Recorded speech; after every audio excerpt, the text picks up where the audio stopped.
একজন গুনাহগার ব্যক্তি কিভাবে পেল জান্নাতের দরজা? কি ছিল সেই রহস্য? জানলে অবাক হবেন, তাই ধৈর্য সহকারে শুনুন। একদিন রাসূলুল্লাহ সাল্লাল্লাহু আলাইহি ওয়াসাল্লাম তার সাহাবীদের সঙ্গে বসেছিলেন। তিনি তাদের একটি আশ্চর্যজনক গল্প শোনালেন। একজন মানুষের গল্প, যে ছিল খুব পাপী। সে জীবনে অনেক গুনাহ করেছিল, এতটাই যে মানুষ তাকে ঘৃণা করত। একদিন সে সিদ্ধান্ত নিল সে তাওবা করবে, আল্লাহর কাছে ফিরে যাবে।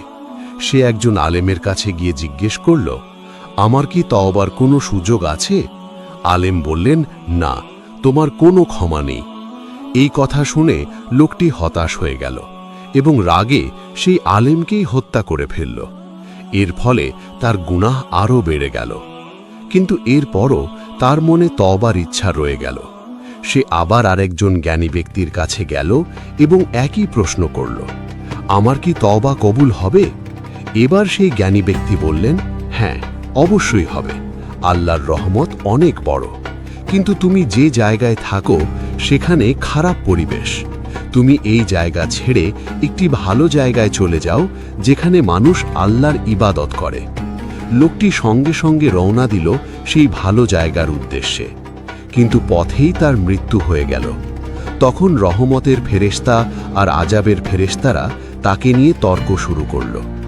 আযাবের ফেরেশতারা বলল, সে তো অনেক গুনাহ করেছে, তাকে আমাদের কাছে দাও। আর রহমতের ফেরেশতারা বলল, না, সে তো তওবার উদ্দেশ্যে বের হয়েছিল, সে আল্লাহর দিকে ফিরছিল। তখন আল্লাহর পক্ষ থেকে নির্দেশ এলো, দেখো সে কোন জায়গার কাছাকাছি।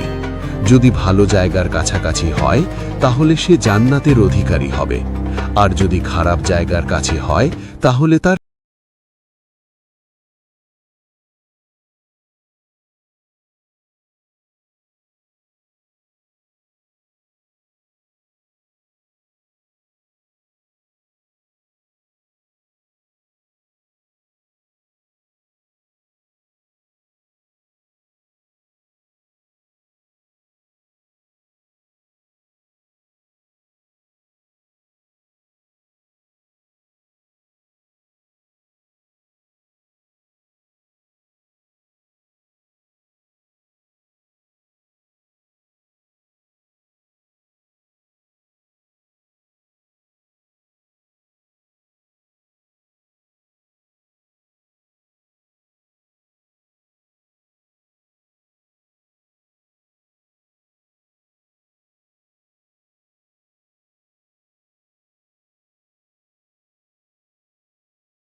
করুন।